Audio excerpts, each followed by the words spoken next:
High school principals report bullying of LGBTQ+ students on the rise. Nearly half of the public high school principals who participated in a new nationally representative survey say they faced efforts from parents or the broader community to challenge or limit LGBTQ+ students' rights. During the 2021-2022 school year, the new study's results suggest that adult efforts to limit LGBTQ+ students' rights have led to increased bullying of LGBTQ+ students in schools.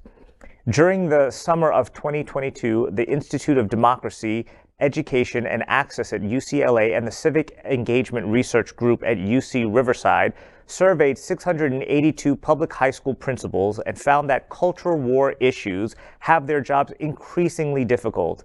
As NPR reports, policies related to LGBTQ+ students' rights were among the topics that 69% of those surveyed said led to substantial political conflict with parents or members of their communities. Researchers found that principals in narrowly divided purple districts were almost twice as likely as those in more conservative or liberal areas to say that they faced multiple efforts to limit LGBTQ+ students' rights. A similar 2018 survey found that 15% of principals indicated multiple attacks on LGBTQ+ students. That percentage rose to 24% across all schools in the 2022 survey, with the number more than tripling in purple districts. So I myself have been a teacher for 20+ years, and I teach small children. And I came to the conclusion last summer when I was in a group of kids, when one of them, as they do every year, asked me, "Are you married?" And to which I said I was not. And another kid chimed in and said, "I bet he has a partner," or she said, "I bet he has a lover." Fifth grader. Wow. Fifth grader. Wow. And they were assuming that it was a female. But then another child said, "I'm really uncomfortable." The same child that had asked if I was married said, "I'm very uncomfortable by that." And then I realized that I am in a new day and age in which I may lose my job, because many teachers, and a lot of people don't know this because they've talked about the teachers' unions, but in many schools, teachers are on year-to-year contracts. And so for any reason, they can not renew the contract, which is different from firing or discrimination. But they'll come up with anything that they want to say about that, to get them out of their hair. So I have taken the stance for myself in my personal life that I am willing to die on that hill, and that if I say something to what somebody doesn't like, or one of the parents or religious parents or teachers tells me that I can't put up a picture, which I don't have because I'm eternally single. But if I did, I want that option to be able to put it up there, and if a child questions that I should be able to say that's my partner, or that's my husband, or whoever, however they are in my life. Trini, that's the bravery that we need in the LGBTQ community, because we can't win this fight right now. In Florida, we can't win this fight. There's supermajority in Tallahassee. We have Ron DeSantis, and we know what Ron DeSantis is. We can't win this fight.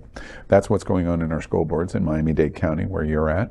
But our next steps in planning our response and what's going to happen in 23 and 24 absolutely flows out of that attitude. I congratulate you for it, because the bravery of that is how we are going to win.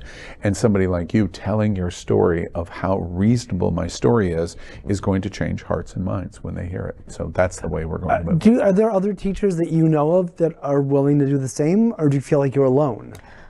I feel like there are more teachers that if they had to, they would, but they're not willing to talk about anything or even mention anything just because they don't want to deal with the hassle of it. But what I want you to know is I want you to know that community organizations like Trans Inclusive Group and the Smile Trust and the McKinsey Project, we're here to support you and those students as well, and those parents, by creating safe spaces where we can strategize, where we can talk about educating the community and ensuring that the parents of LGBTQ students don't have to stay silent, because that's part of the problem. If you have a ruckus of a small group of people and there's no one else to step up and take up for the kids themselves, then who can be their voice, right? So I'm letting you know that you have the support of community organizations to push this forward, so you don't have to stand in that gap alone. I'm curious to that point. Beyond identifying gay man. At the top of the list, not only in Florida, but all over the country, is the trans community and trans kids. Healthcare, of course, but entire existence issues. What do y'all feel? What do y'all think about? We have two advocates here at the table. One, a doctor, is a psychiatrist. One, in leading as president of an advocacy group. What do y'all think about these principals coming together, going, "Wait, we're seeing unprecedented response in our schools in terms of bullying," and we know from the Trevor Project, they've educated us that that means that people are going to be injured and die. And suicide rates are going to go up, of course. I think that a part of this really highlights the importance of overall education. So I think, like, a lot of times in schools, teachers have a hard time, here we're talking about kids as well. I think that it really highlights the lack of parental and community education. Kind of from when people are attacking the schools, I think that people are really trying to limit the rights because they're afraid that, like, for example, children are going to be influenced and maybe become part of the community.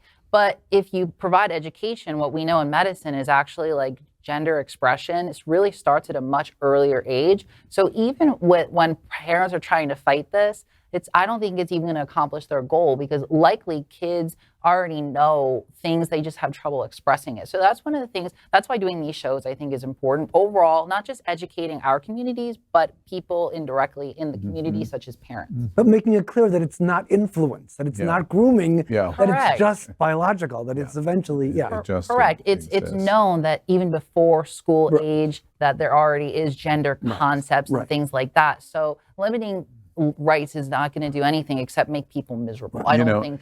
I'm also curious, Braylon, from your seat, Trans Inclusive does such an amazing job in our community, and Wilton Manors, just an amazing job. When you hear about bullying, your reaction of hearing these statistics of dramatic rise, how does it wash over you in terms of what you think about it? Well, I can tell you that I was, as a youth, the statistics say 82% of trans youth will think about committing suicide. 40% will actually think about actually attempt to commit suicide. As a youth, I was in that statistic. So I understand with not having a person to talk to and tell them how I feel, how those kids will feel. And I know that it will lead to just distress.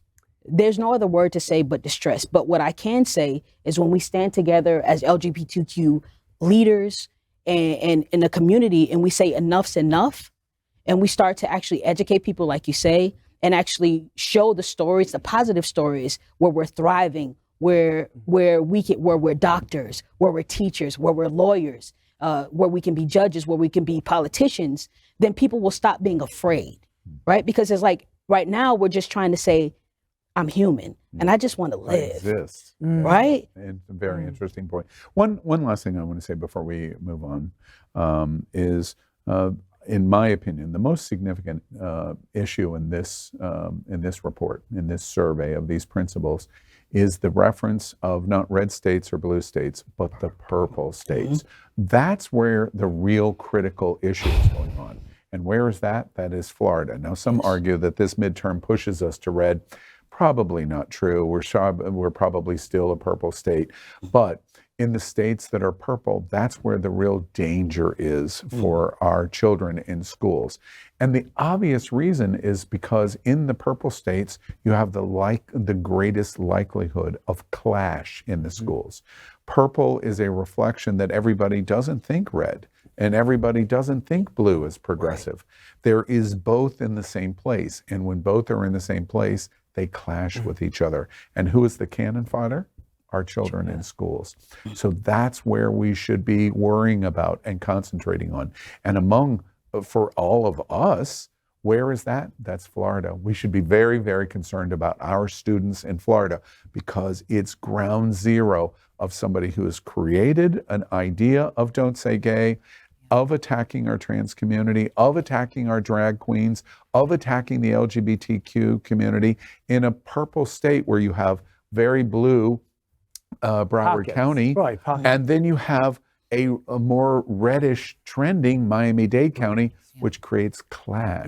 And that is dangerous for our students. We should pay very close attention to this survey. I think, just one last thing, that this is why addressing in the schools is really important, because I've said this before, from a mental health standpoint, one of the highest periods of risk of suicide or suicidal thoughts is during the coming out period, because of the risk of rejection is the highest. And that happens a lot of time in the school age. And so that's why we need to work together to really help support the school. LGBTQ plus news is vital for our community and for the broader world as a whole. We have enough enemies at Fox News. Tucker, Sean, and Laura are loud. We need passionate allies. Happening Out Television Network, Queer News Tonight, and It's Happening Out are literally out of the closet and into the headlines. Our community needs your support. Like this broadcast and subscribe now to ensure the growth of the entire LGBTQ plus community.